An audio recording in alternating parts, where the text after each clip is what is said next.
Fumes, toxic emissions, thick black smoke billowing out of a factory, a far too common sight in many industrial areas. Carbon dioxide, methane, nitrous oxide, they form the black smoke and they do the most damage to the environment.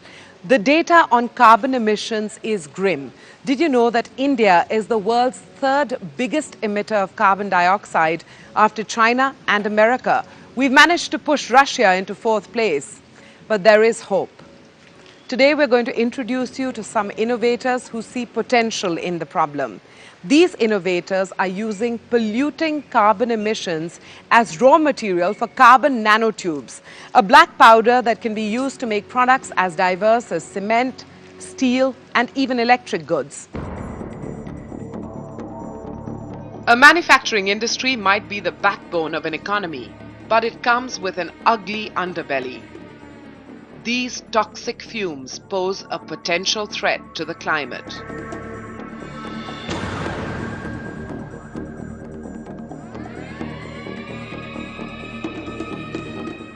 A tire recycling unit located 35 kilometers from Hyderabad, emitting hazardous smoke. Can one recreate the smoke into something valuable? What is happening here at this tire recycling unit? As you can see, the tire pyrolysis industry, these guys burn 3 tons of tire per every day, and during this process they emit 1 ton of gas. We collect those gas and convert them into CNTs. So you can imagine that 70% of carbon can be reduced, out of the 30% can be converted into CNTs. So you are getting a profit out of nothing. Introducing this patented process is Carbon Continuum Private Limited, a first-of-its-kind technology that transforms harmful carbon emissions into something useful, carbon nanotubes or CNTs. What are carbon nanotubes in layman terms? So the carbon nanotubes are an advanced form of carbon. So these form of carbons are 100 times stronger than steel and 300 times electrical conductive than copper. So these allotropes, when used in appropriate quantums, can drastically improvise the quality of the material. For example, there might be a possibility of building construction of a building using the entire of carbon nanotube in its steel, cement and brick can withstand up to 1000 years, whereas the current construction of buildings can withstand only up to 100 or 150 years. So using our nanotechnological skills, we identified this process and we thought this would be the best benefit to the environment, as we are not letting out any gases getting outside the atmosphere, so which is the major cause of the climate change. And this reactor is the heart of this innovation, not letting harmful gases out into the atmosphere, which is a major cause of climate change. Just walk us through exactly what's happening here, including every element of the reactor step by step. We tap the gas in between and take this gas into this reactor through this pipe, green pipe you can see. These cylinders are filled with half of the amount of water, where the particles suspended here, and the dry gas is sent into this vessel, where actually the moisture will get trapped down. So since gas is always lightweight, it always travel upwards. So we have collected this gas to this pipe and take it to the flow meter, which will control the pressure and flow of the gas, which is going inside the reactor to get reacted with the catalyst. Once the reaction is completed, we stop the machine, we remove the baggage filter, we just tap that and we collect the CNT's powder in the form of powder. The final output is this black powder, which is then purified to give commercially viable carbon nanotubes. CNTs have wide applications in different sectors like electronics, automobiles, and even construction. A company that's still in its nascent stage, Carbon Continuum has big plans of expanding its footprint into other industries polluting the environment. Imagine we're talking about 10 years in the future. Who do you think typically your corporate industrial partners would be? Which industries would they be from? Today, the carbon nanotubes are used in very specialized industries such as aerospace, defense and high-end electronics. but our focus would be to cut down costs and make it more affordable to the masses. We identify industries like steel, rubber, cement, plastic, automobiles to be benefited out of this. A technology that has one of the most effective ways of carbon capture, a process that has the potential to change the dynamics of climate change globally. Carbon Continuum Limited is on a quest for zero carbon emissions.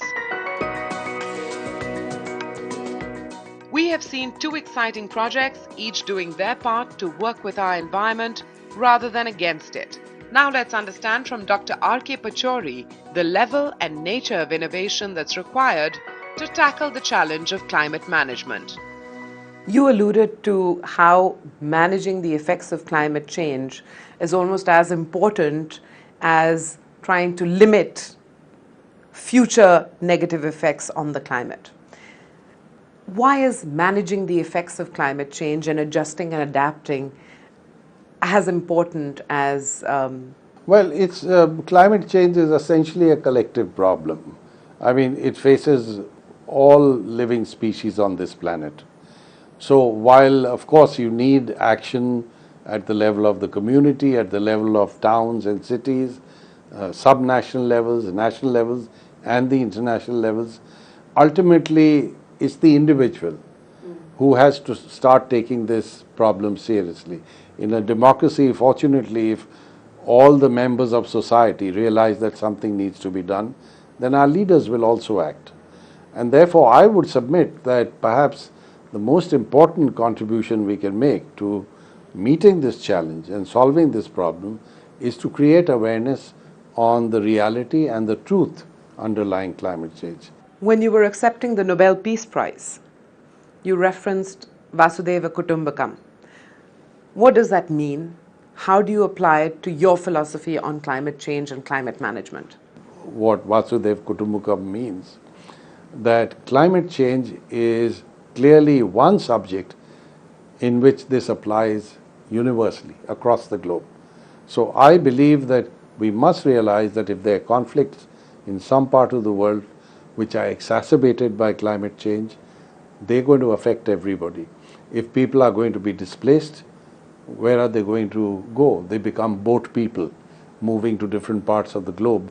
Can we apply the principle of Shunya, or the quest for zero, to climate management rather than greenhouse gases and carbon emissions? Well, Shunya, to my mind, is the embodiment of knowledge, because it's this Shunya which really brought about a major revolution in the way human beings deal with numbers, with transactions, and everything that has a mathematical basis.